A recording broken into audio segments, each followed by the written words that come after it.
In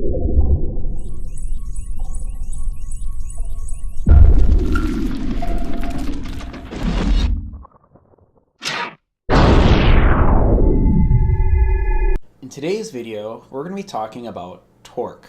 After watching this video, you should be able to know what torque is, use and apply the formula for torque, and then use and apply the formula for moment of inertia.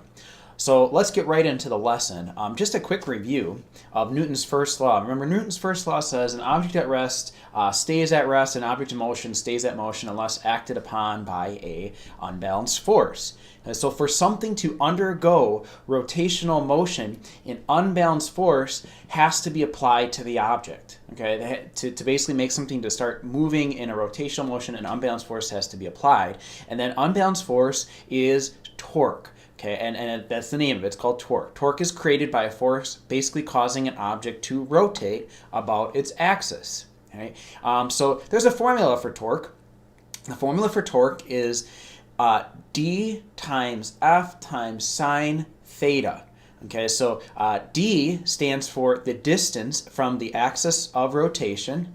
F stands for force, and sine theta is the angle at which you make between the force and the lever. So you can see in this wrench here, I have it as R, but that's really the same thing as D. So this is the distance from the point of rotation, which is right here, to the point that the force is being applied, is the D piece. The force itself is going to be measured in newtons, and then sine theta is this angle here at which the force is being applied. All right, so that is a formula for torque, and the units, or it's measured in Newton meters. Okay, so when you get your torque answer, it'll be newtons times meters. All right. So let's just do a little picture here, looking at kind of how this formula all shakes out in terms of some things that I think you guys would be pretty familiar with. Let's take a look at a door. And again, I am not a beautiful artist here, but here's a door, and here's the hinges on the door. Okay, now if you were to say go into this door, or you were to put a doorknob on it, let's say you're a carpenter. If you put the doorknob here, think about how challenging it would be to open the door if you were to push on this door and the hinges are on the left-hand side of it. As you move the doorknob further away from the hinges, the door gets to be easier and easier to open. And I encourage you, if you're at home, to try doing this. Push on your door really close to the hinges, and then try pushing on it in the middle, and then try pushing out where most people install doorknobs, which is relatively far away from the hinges. So you can see the D piece here. As the distance increases from the axis of rotation, you get more torque, and more torque makes it easier to basically cause an object to rotate. Okay, so that's the D piece. Now let's look at sine theta. I think most people get force. I mean, the more force you apply, the more torque you probably have, right? But sine theta can be a little bit confusing. And again, I am not an artist, but I'm going to try to draw a wrench here, and I wish myself luck. But this is a wrench, and well, it's not actually bad. Basically, this wrench is trying to move this bolt or whatever in here, okay? And let's say I want to make this wrench move in this direction, okay? I'm going to try to spin it around in that direction, okay? At what angle would be best for me to apply my force? Well, I think most of you know that, I'd probably want to apply my force directly perpendicular to the wrench itself, okay? And that would be sine of 90 degrees, which turns out to be 1. Okay, so you're getting the most impact for the angle at which you apply your force. Let's say you try applying your force at like an angle like this. Now you're going to have less torque, okay? Now I encourage you to try this too. Try applying a force directly parallel with the wrench. Will you cause this wrench to rotate at all? And the answer is no. And the reason why is if you take sine of 0 degrees, it is 0. And if you take, you can apply all the force you want to this bolt here. Anything times 0 is going to be 0. You have no torque. You're going to have no rotation. So the formula, even though it may seem a little maybe confusing at first, it really actually makes a lot of sense once you get going and kind of think about what it's actually saying. So let's do an example problem using this formula. And remember, torque, which the symbol for torque is tau. It's a Greek letter tau.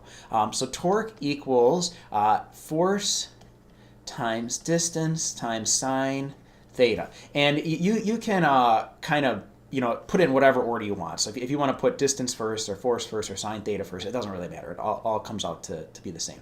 So as a pirate captain takes the helm and turns the wheel of his ship by applying a force of 20 newtons to a wheel spoke. If he applies a force at a radius of 0.2 meters from the axis of rotation at an angle of 80 degrees to the line of action, what torque does he apply to the wheel? Okay, that's a great question. So let's plug in what we know. All right, the force is 20 newtons. The distance away that this pirate is, or it's a cat, yeah, it's a pirate, okay. This pirate is applying from the axis of rotation is 0.2 meters, 0.2 meters.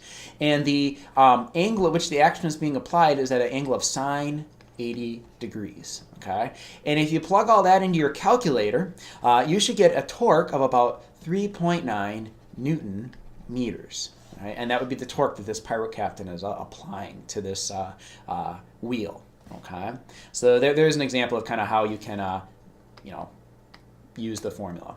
Okay, so there's this thing called moment of inertia.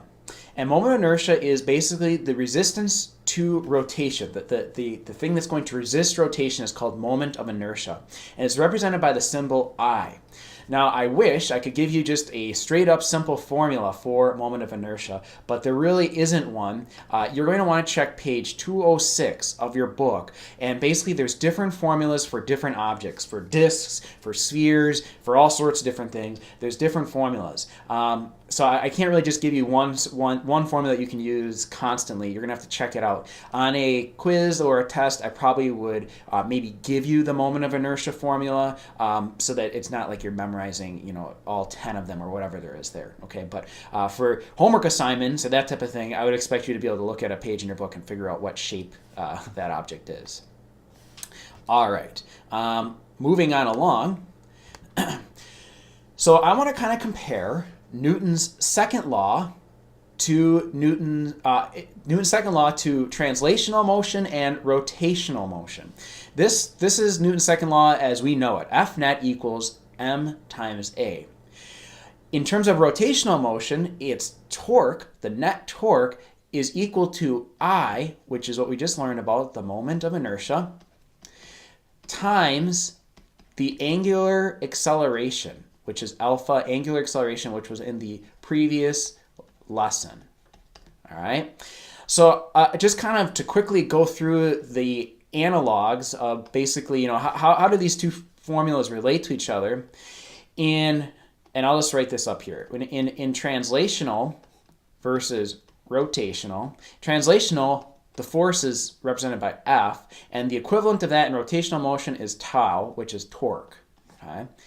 In translational motion, we have mass. Mass kind of resists force, if you will. The more mass you have, the harder it is to, cause it to accelerate. In rotational motion, it is the moment of inertia, which is represented by I.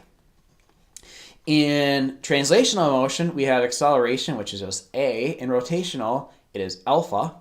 And so those are kind of some things that we've been discussing, and you can kind of see the parallels here. If you want to go further, which I kind of talked about some of this in the previous lesson, in terms of displacement, we have delta x or delta d. You pick, and that in rotational motion is the change in theta, which is measured in radians. And for velocity, in translational, this is v, and in rotational, it is omega. So there's a lot of parallels between translational and rotational motion. It's just they give them new symbols, and so it involves getting kind of confused about those symbols. So once you get kind of familiar with them, it's not all that different than what we've been talking about previously in other lessons. All right, let's move along. Let's use an example problem to kind of apply everything we've learned in the last really 2 lessons, I would say.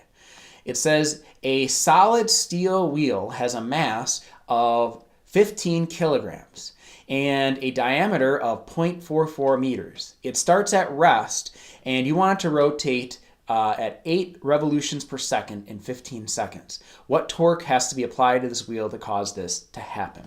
All right, the first thing I'm going to do is I don't really like diameter.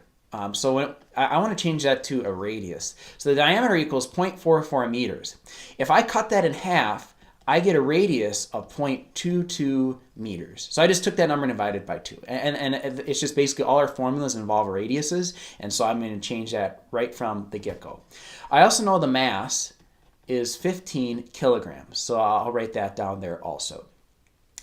Okay, the first thing I want to do is I want to change revolutions per second into radians so that I can start to use some of my formulas, because I'm thinking to figure out torque, I'm going to use I times alpha, the acceleration, okay?